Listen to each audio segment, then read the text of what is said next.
For decades, American power in the Middle East rested on a straightforward premise: military superiority would deter adversaries. It was a doctrine so deeply embedded in American strategic thinking that it seemed almost axiomatic. Overwhelming force prevents conflict. The math appeared simple enough. No rational actor would dare challenge the world's most powerful military. Then something shifted. Iran didn't defeat America militarily.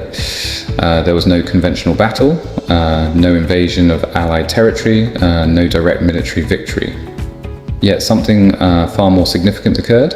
Iran demonstrated that American military power, all of it, every advanced weapon, every base, every carrier, could no longer guarantee the political outcomes Washington demanded. The psychology of American power fractured. This is the moment that truly matters. Not because Iran won a war, but because Iran revealed that military asymmetry no longer automatically produces strategic advantage. The doctrine that had organized American Middle East policy for generations suddenly seemed vulnerable. What most observers miss is this fundamental question. If overwhelming military superiority doesn't guarantee deterrence, what actually does? The answer will reshape how America operates globally today. The sequence of events unfolded with a clarity that initially seemed straightforward. Iran took action, a demonstration of capability that regional observers recognized immediately. Whether through advanced missile systems, military maneuvers, or direct response to external pressure, Iran moved decisively. The immediate context was unmistakable. Tensions had been escalating, and Iran was signaling its willingness to act. Despite American military presence and allied opposition, American officials responded predictably. Statements emphasized resolve and capability. Allies issued coordinated statements of concern. International observers noted the tension, but largely treated it as another chapter in familiar regional hostility. But the real story wasn't what Iran did on that particular day. It was what their action revealed about the strategic assumptions underlying American power in the Middle East. The official narrative focused on tactical details, capabilities, demonstrated timelines, immediate reactions. Yet beneath these headlines lay a far more significant development. Iran had exposed something fundamental about how American deterrence actually functioned. Understanding why requires examining where that deterrence framework originated. When the Cold War ended, American military dominance in the Middle East appeared absolute. The Soviet Union had withdrawn, and no regional power possessed the capacity to challenge American military superiority. This created the foundation for 3 decades of American-led regional order. The logic seemed unassailable. Overwhelming force would prevent adversarial behavior.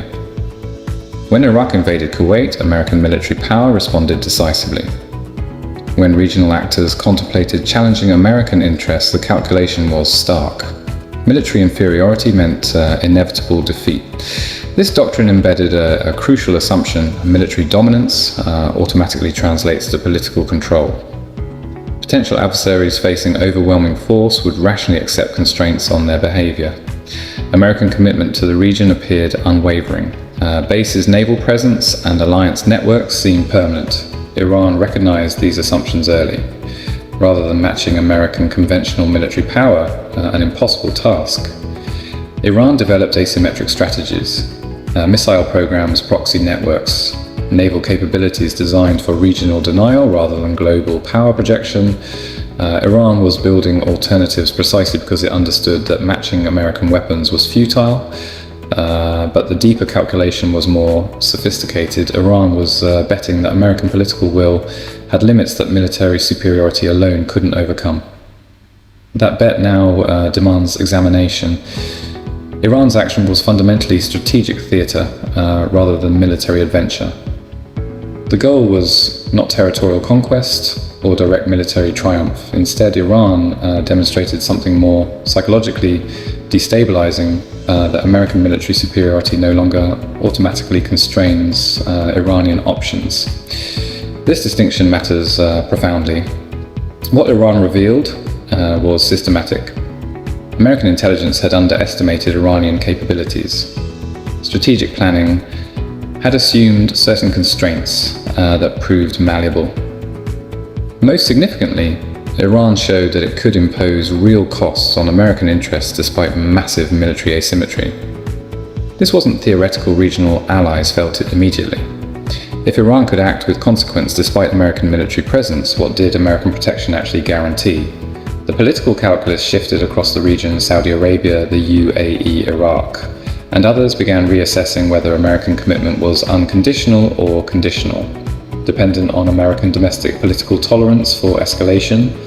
China and Russia observed carefully non-state actors, recalculated what American deterrence truly prevented Iran, had effectively flipped the psychology of deterrence. Instead of American military power constraining Iran, Iran had demonstrated that American political constraints limited how effectively American military power could be deployed. This forced a confrontation. The gap between what America claimed it could guarantee and what it could actually enforce had become visible. The reactive posture America now occupied, responding to Iranian initiatives rather than controlling the strategic agenda, represented a fundamental reversal of deterrent advantage. The implications extend far beyond immediate Middle Eastern dynamics. When deterrence fractures in one region, the consequences ripple globally through interconnected calculations of power and credibility. Regionally, other actors face an immediate choice. Saudi Arabia, the UAE, and others must decide whether American protection remains reliable or whether independent strategies become necessary. Some will accelerate nuclear programs, others will seek accommodation with Iran or diversify security partnerships toward China and Russia. The comfortable assumption that American military presence guaranteed security has been destabilized globally.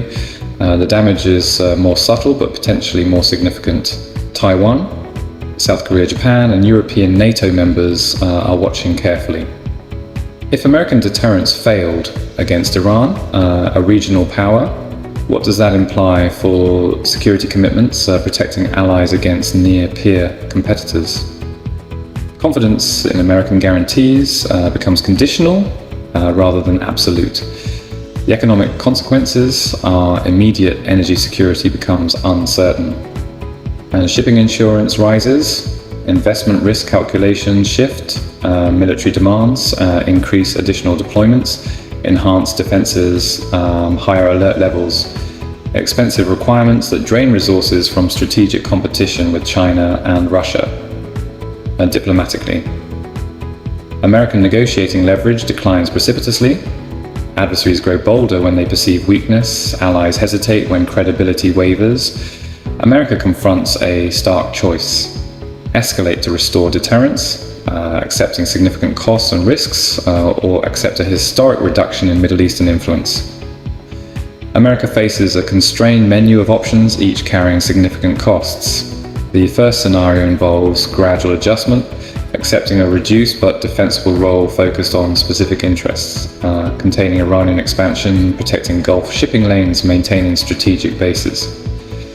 This managed decline allows resource reallocation toward China competition, but abandons comprehensive regional dominance and risks accelerating regional instability as allies seek independent strategies.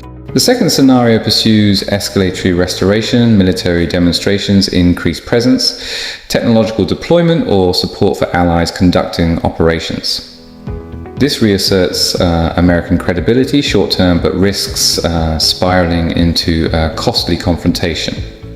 The third scenario pivots toward diplomatic accommodation, negotiated settlements, accepting Iranian regional influence in exchange for constraints on expansion and nuclear programs. This stabilizes the immediate situation, but requires abandoning current allies' preferences and accepting permanent Iranian regional power. The fourth scenario involves a systematic retrenchment, deliberately reducing Middle East commitments, deploying resources toward Indo-Pacific competition with China, and accepting Iranian regional dominance as the price of strategic focus elsewhere. None of these scenarios are ideal for America, which explains precisely why Iran's challenge proved so strategically significant. A return to the opening question. If military superiority doesn't guarantee deterrence, what does? Credibility, perceived commitment. The belief that you'll pay the cost to enforce your deterrence threat.